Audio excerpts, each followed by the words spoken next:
사람이 건물을 짓는다고 했을 때 그 건물을 계획하는 설계하시는 분이나 또 시공하시는 분들이나 굉장히 많은 계획을 가지고 계실 겁니다.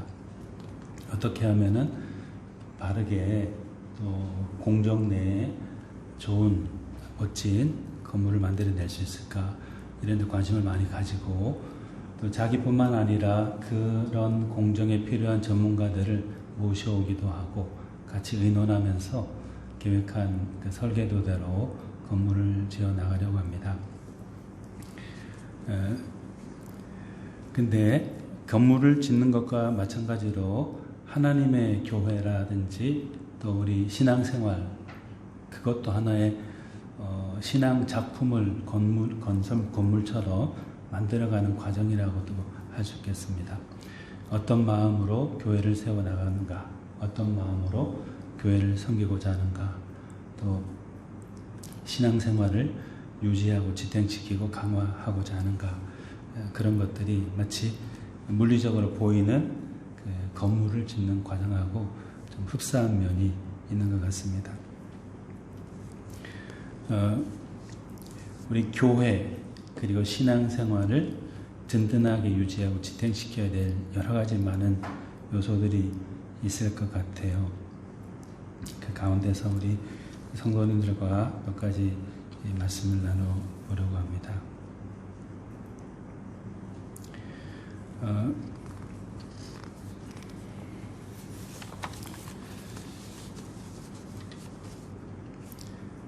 먼저는 우리의 신앙을 바르게 세워가고 또 교회를 바르고 세워나가고자 할 때에 우리 가운데 어떤 굳센 신념과 믿음, 확신이 있어야 될 것 같습니다. 그 신념과 확신은 어떤 것이냐면은, 어떤 내용을 담고 있어야 하겠느냐 하면은, 하나님이 계신다. 하나님이 계신다. 우리 가운데도 하나님이 계신다 하는 그런 확신, 또 신념, 그것이 우리 속에 강하게 잡혀 있어야 될 것 같아요.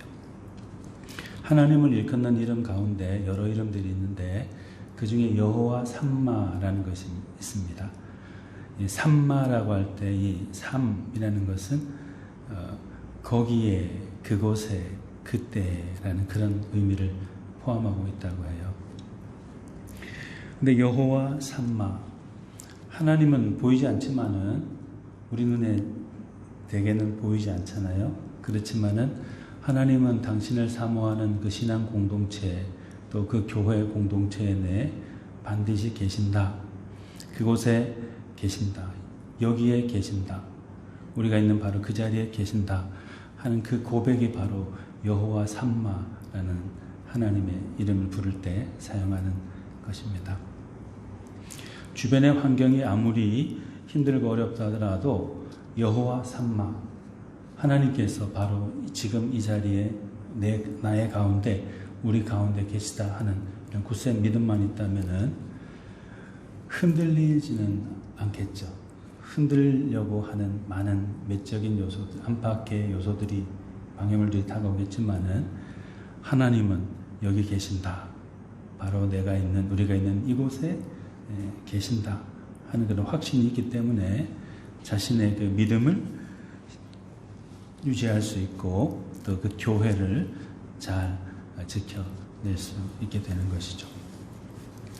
이사야 시대에도 마찬가지고 에스겔의 시대에도 마찬가지고 그들이 몸담고 있던 구약 신앙 공동체를 흔드는 외적인 요소들이 너무나 많았습니다.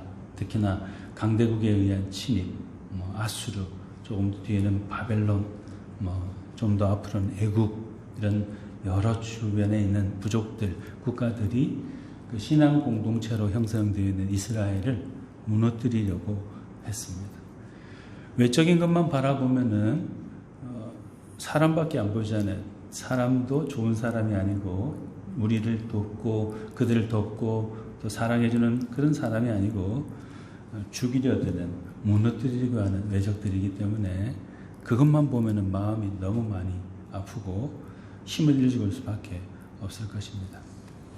그러나 그런 가운데서도 여호와 삼마, 하나님이 여기 계시다. 또 임마누엘, 하나님이 지금 이 가운데, 우리 가운데 계시다 하는 이런 믿음이 있다면은, 확신이 있다면은 덜 흔들리겠죠. 또 더 강한 믿음, 임마누엘과 여호와 삼마의 신앙이 있으면은 결코 흔들리지 않게 되는 것이죠.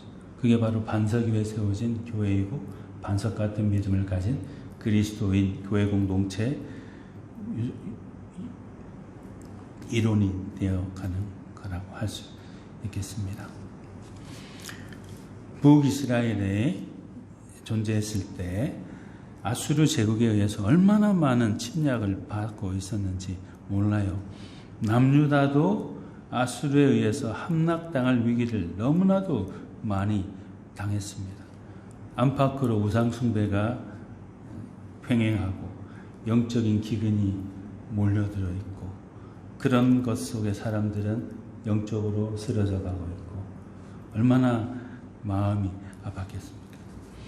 그 이사야, 그리고 또 이사야를 비롯한 에스겔, 또 수많은 대소 선지서를 쓴 분들, 그분들은 자신의 신앙과 신앙 공동체, 교회를 지켜내기 위해서 임마누엘의 신앙, 여호와의 삼마의 신앙, 여호와가 여기 계신다, 우리 가운데 계신다 하는 그 신앙을 굳게 붙잡았습니다. 우리도 그런 하나님이 여기 계신다, 우리 가운데 계신다 하는 그 믿음, 그 확신, 이것을 꼭 기억해야 하겠습니다. 그래야 우리도 흔들림 없이 굳게 뿌리 내리고 자라날 수 있을 거라고 믿습니다.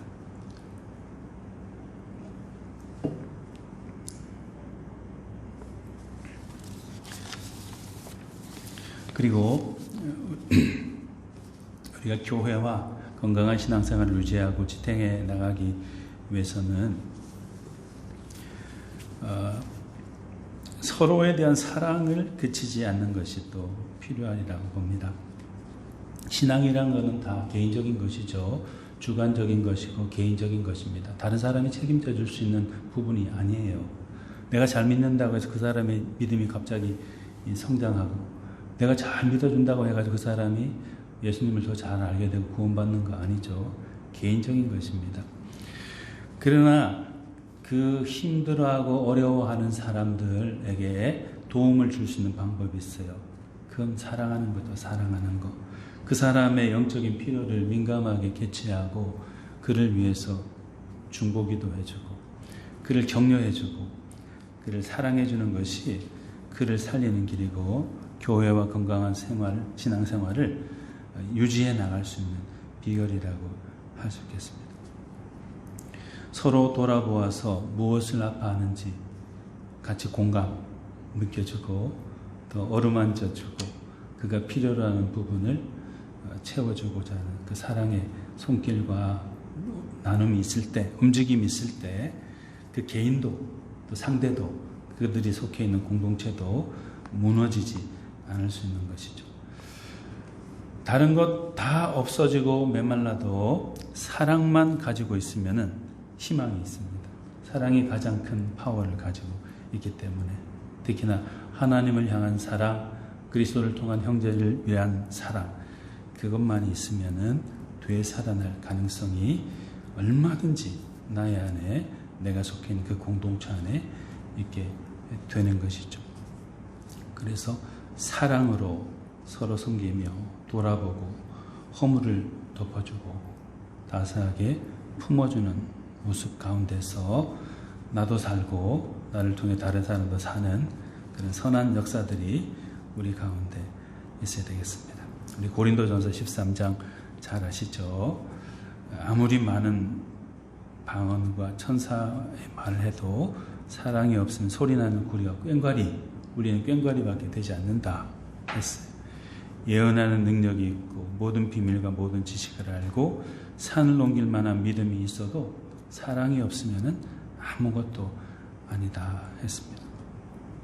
오래 참고 온유하고 시기하지 않고 자랑하지 않고 교만하지 않고 우레에 행치 않고 자기의 유익을 굳지 않고 성내지 않고 악한 것을 생각지 않고 불의를 기뻐하지 않고 진리와 함께 기뻐하고 모든 것을 참으며 모든 것을 견디며 모든 것을 바라는 것, 그런 사랑의 믿음으로 우리 서로를 격려하면 좋겠습니다. 가장 사랑이 필요할 때 때로는 가장 사랑을 찾아보기 힘들 때가 있어요. 제일 필요한 요소인데 메말라 없어지고 뿌리 뽑혀서 어딘가 내동댕이 쳐져 있고 나도 또 다른 사람도 메말라 죽는 것이죠.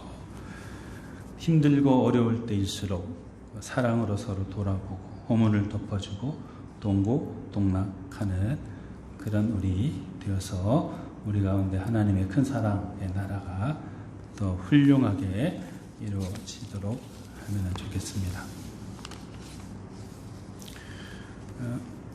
그리고 교회와 신앙생활을 유지하고 강력하게 지탱하고 강화시켜 나가기 위해서는 우리 안에 작은 성소를 만들어갈 필요가 있습니다. 예배라고 해가지고 예배당에 나와서 드리는 것만 예배 아니죠.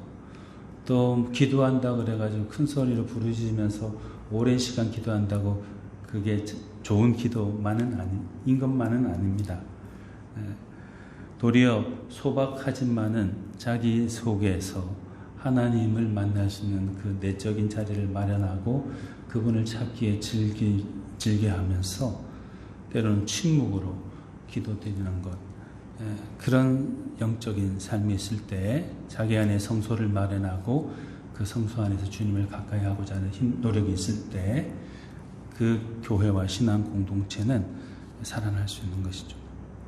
본문 35절에도 보면은 예루살렘을 일컬어 가지고 여호와 삼마라고 불렀어요. 거룩한 성이라고 불린 그 예루살렘을 여호와 삼마라고 불렀는데, 여호와 삼마라는 것은 하나님이 거기 계시다 하는 뜻이에요. 그래서 그것이 어디든지 간에 하나님을 내 안에 모시고 있으면 거기서 작은 성소가 되는 것이죠. 그래서 거기서 하나님을 만나게 되고 하나님을 통하여서 또 다른 일을 위해서 중보, 기도할 수 있게 되고, 그러면 결국 나도 살고 내가 속해 있는 그 공동체도 살아날 수 있는 희망을 가지게 되는 것입니다. 그래서 우리 안에 작지만 하나님을 만날 수 있는 그 성소, 그것을 마련하고 살아가는 그런 우리 되도록 해야 되겠습니다.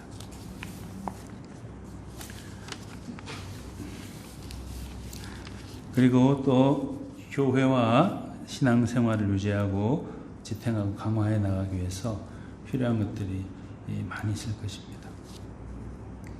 그 중에 하나는 또 헌신이라는 부분이 있습니다. 누군가가 수고해 주었기 때문에 또 다른 누군가가 무언가를 얻을 수 있어요. 부모님이 고생해 주셨기 때문에 자녀가 성장할 수 있고, 또 누군가가 나를 위해서 간절히 기도해 주었기 때문에, 나는 그 사람이 누군지 모르지만 그 사람이 나를 위해서 간절히 기도해 주었기 때문에 오늘의 내가 있을 수 있는 것이죠. 중보, 기도, 또 다른 사람을 위해서 헌신하는 것, 솔선해서 누군가를 위해서 내도 대신 빌어주는 것, 이런 것들이 자기를 살리고 신앙 공동체를 살릴 수 있는 길이라고 할 수 있겠습니다. 우리도 누군가 한 사람, 또 누군가 두 사람, 또는 그 이상의 사람들을 마음에 품고 그 사람을 위해서 기도하는 그런 불길이 일어났으면 좋겠어요. 그래서 모두를 위해서 아니더라도 꼭 기도가 필요하다고 생각되어지는 그 사람들을 초점을 맞추어서 그가 되살아날 수 있도록, 그의 신앙이 더욱더 불타오를 수 있도록, 훌륭한 하나님의 일꾼이 될 수 있도록 이렇게 기도해 주는 그런 우리가 되면 좋겠습니다. 마지막으로 우리 속에 소망을 품고 서로 격려하고 또 누군가에게 다가가는 것이 중요합니다. 소망을 품고 있는 겨자씨, 소망을 품고 있는 누룩, 소망을 품고 있는 소금, 소망을 품고 있는 빛, 영향력이 대단하리라고 생각합니다. 확실한 소망을 내 안에 갖고 하나님을 향한, 그리스도를 향한 그 소망, 그것을 가지고 또 다른 누군가가 그 소망을 가질 수 있도록 대신해서 빌어주는 것이죠. 겨자씨와 같고 누룩과 같고 소금과 같고 빛과 같이 다른 사람들은 가치를 인정해 주지 않을 수도 있겠지만 그 속에 생명이 있고 살릴 수 있는 힘이 있다고 믿고 대신해서 중보하고 빌어주고 헌신해주는 그런 우리가 다 되면 좋겠습니다. 우리 같이 기도하시겠습니다. 사랑이 많으신 하나님 아버지 감사드립니다. 우리로 하여금 주님의 자녀가 되게 하여 주시고 주님을 섬기는 사람 되게 하여 주심을 진심으로 감사드립니다. 우리가 사랑으로 다시 일어나는 공동체가 될 수 있도록 해주시고 우리 개인이 되게 하여 주시옵소서. 서로를 위해서 중보하고 또 빛을 비추어 주고 내 몸을 높여 살릴 수 있는 그런 역할들을 해나갈 수 있도록 해주시기를 기도합니다. 내가 먼저 헌신할 수 있도록 해주시고 내가 먼저 녹아질 수 있도록 해주시고 내가 먼저 태워질 수 있도록 해주시기를 기도합니다. 그래서 예수님께서 십자가에서 우리를 위해서 희생하여 주시어 우리가 되살아나고 소망을 가지게 되었듯이 우리의 작은 몸부림치는 그 사랑의 헌신을 통하여 불 붙임을 통하여서 우리 성도를 살리고 가정을 살리고 교회를 살리는 그런 역할을 잘 해낼 수 있도록 도와주시옵소서. 이 자리에 모이신 우리 사랑하는 장로님과 권사님들 그리고 집사님들 성도님들 모두 다 하나님께서 붙들어 주셔서 교회를 살리고 또 스스로의 신앙과 다른 사람의 신앙을 되살리는 소중하게 쓰임받도록 해주시옵소서. 감사드리고 우리 주 예수님 이름으로 기도드립니다. 아멘. 우리 310